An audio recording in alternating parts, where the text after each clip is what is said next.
Hello everyone, good morning. हम इसके यहाँ इस पॉइंट 2 से ऊपर तक देख चुके थे। पालमपुर की कहानी देख रहे थे कि यहाँ पे अगर पालमपुर एक गांव है तो वो विकसित है, एक वेल ऑर्गेनाइज्ड है। तो इसके क्या क्या रीजन्स हैं, हम इसमें एक एक पॉइंट देख रहे थे। जिसमें फर्स्ट पॉइंट देख चुके थे तो सेकंड पॉइंट में भी थोड़ा देखे थे, बट पूरा देखना है इसको, तो इसलिए फिर से इसको शुरू करते हैं। ठीक है। In there a way one can grow more form of the same land. Question ये पूछा जाएगा कि क्या ऐसा कोई उपाय है, तरीका है जिसमें एक ज़मीन में बहुत से प्रकार के अनाज उगाए जा सकते हैं।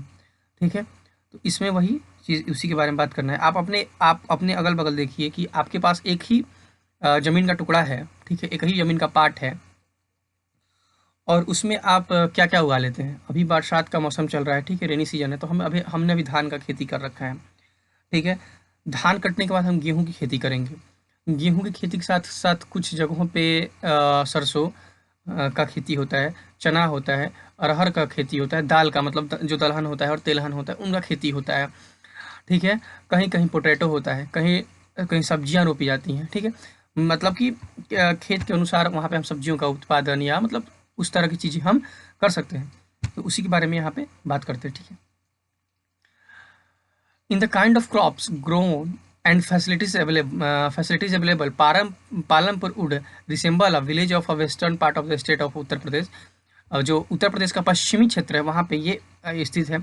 All land is cultivated in the Palampur. जितने भी जमीन है, जैसे होता क्या है कि कुछ जैसे आप, मेरा गांव है, अगर सपोज अपने गांव की मैं बात करूँ तो ऐसा कुछ जमीन हो सकता है, रह जाता होगा, मुझे तो नहीं पता, लाइक एज एग्जाम्पल, कि जिसको संसाधन की असुविधा के वहाँ से वहाँ पे पानी नहीं पहुँच पाता होगा। वहाँ पे जो संसाधन उपयोगी होते हैं, जो रिसोर्सेज उपयोगी होते हैं एक खेती करने के लिए, वो सारी रिसोर्सेज वहाँ पे नहीं हो पाती होंगी। इसलिए या वो खेत उस तरह का नहीं होगा जहाँ पे वो मिट्टी उस तरह की नहीं होगी जहाँ पे हम उत्पादन अच्छे से कर सकें। तो उस वजह से हम उसको छोड़ देते हैं। लेकिन पालमपुर में ऐसा नहीं है, जितने भी वहाँ पे खेत हैं वो सभी कल्टिवेटेड होती हैं, सभी का उपयोग कर लिया जाता है। No land is left idol.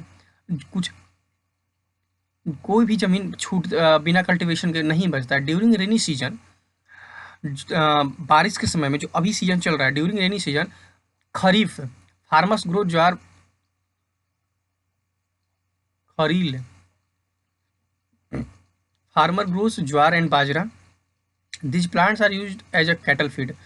ज्वार बाजरा का उपयोग कैटल फीड के मतलब पशुओं को खिलाने के लिए उनके पौधे का उपयोग, उनका घास, जैसे हम ना हरा घास के रूप में उपयोग करते हैं, उसके रूप में उनका उपयोग होता है।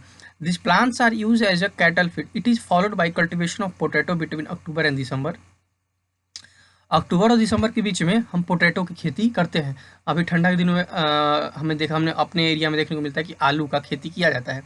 इन द विंटर सीजन रबी, और ठंडे के सीजन में रबी का फसल होता है। Field are sown with wheat. From the wheat produced farmer keep enough wheat for the family consumption and sell the surplus wheat at the market of Raiganj. जैसा कि मैंने बताया था कि पालमपुर गांव से 3 किलोमीटर की दूरी पर रायगंज एक मार्केट था। तो जब विंटर सीजन में, ठंडे के सीजन में, जब अभी हमारा जब धान कट जाएगा उसके बाद गेहूं का हम खेती करेंगे, तो क्या होगा कि हम खेती करते हैं तो अपने फैमिली के खाने के लिए बराबर रख के, कि हमारा अगले साल तक जब तक दोबारा ये मेरा फसल कटेगा तब तक हमारे उपयोग की वस्तुएं अगर मिल हम उतने दिन की वस्तु को इकट्ठा करके रख लेते हैं।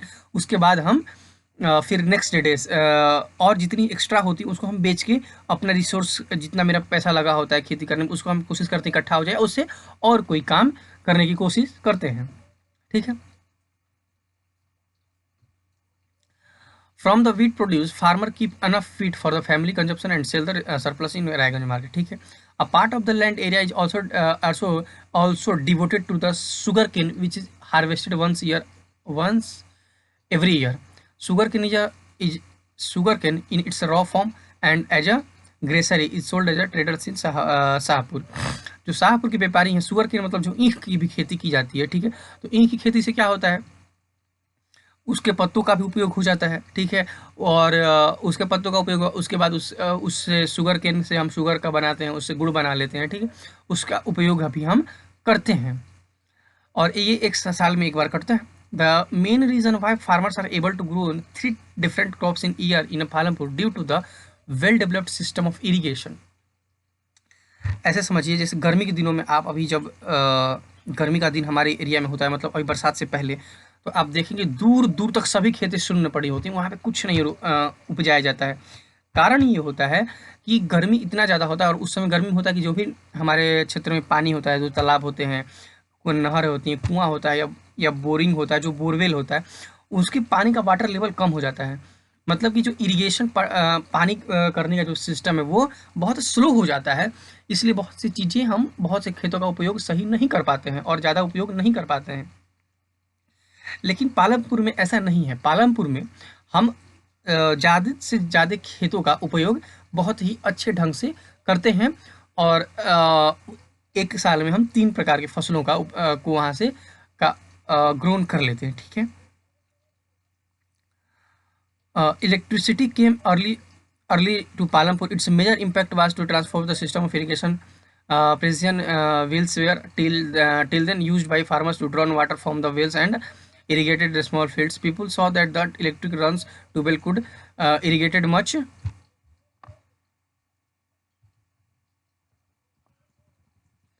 later areas of the land more effectively. अब ऐसे एक और एग्जांपल से मैं आपको और समझाने की कोशिश करता हूँ इस पॉइंट को। इसी के बारे में बात करेंगे, इसके बाद कल देखते हैं कि शायद कोशिश करते हैं कि आपको लाइव पढ़ा दिया जाए, क्योंकि ऐसे 10-10 मिनट पढ़ाने में आपको मज़ा भी नहीं आ रहा होगा, मुझे भी नहीं आ रहा है। खैर, ये मैं इसमें ये है कि जैसे अभी क्या है कि 2 चीज़ों से हमारी खेती होती है। हमारे एरिया में 2 चीज़ों से खेती होती है। 2 चीज़ों से हमारे एरिया में खेती होती है। कैसा? एक तो पानी बरसात का होता है, दूसरा पानी होता है जो नहरें पानी हमें देती हैं। ठीक है। तो बहुत से ऐसे नहरें हैं जो बरसात पे ही टिकी होती हैं। जैसे यहाँ पे हमारे कैमूर जिला में एक करमचट डैम बंधा हुआ है। वो Karamchat dam it's totally depends on rainy water. उसमें रेन का जब वाटर होगा, उसमें बहुत बड़े एरिया में बनाया गया है, तो वो बहुत बड़े जब एरिया रेन का वाटर होगा, और तब वो धीरे धीरे अपने माध्यम से सोर्स के हिसाब से वो पानी हमें छोड़ता है, और हम उसका उपयोग करते हैं अपने खेतों में।